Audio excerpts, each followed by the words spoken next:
తాను ఎవరి దగ్గర భూములు గుంజుకోలేదన్నారు మాజీ మంత్రి హరీష్ రావు. రైతులను అడిగే భూములు తీసుకున్నానని చెప్పారు.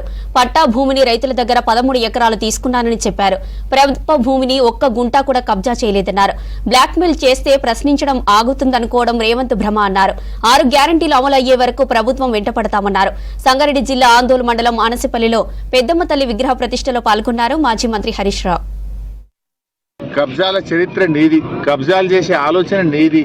నేను రైతుల దగ్గర భూమి తీసుకున్న రైతులు వాళ్ళ పట్టా పాస్ పుస్తకాలు వాళ్ళ దగ్గర తీసుకొని మేము ధరణి ద్వారా రిజిస్ట్రేషన్ ఆఫీస్కు వెళ్ళి పట్టా భూమిని రైతుల దగ్గర 13 ఎకరాలు కొనుక్కోవడం జరిగింది.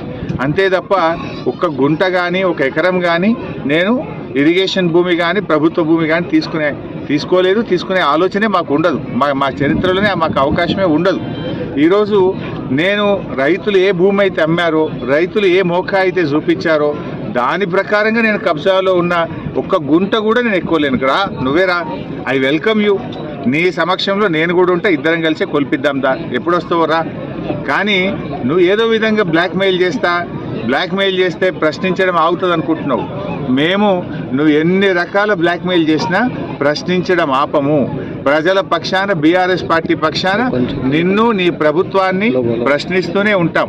రైతులకు ఎక్కడ అన్యాయం జరిగినా, ప్రజలకు ఎక్కడ అన్యాయం జరిగినా 6 గ్యారంటీలు అమలు జరిగేదాకా రేవంత్ రెడ్డిని, కాంగ్రెస్ ప్రభుత్వాన్ని ప్రశ్నించడమే మా బాధ్యత. ప్రజలు మాకు ఇచ్చిన బాధ్యతనే ప్రతిపక్షంగా మా హక్కులు కాపాడండి, వీళ్ళు ఇచ్చిన హామీలు అమలయ్యేలా చూడండి అనే ప్రజలు ప్రతిపక్షంలో మాకు బాధ్యత ఇచ్చారు.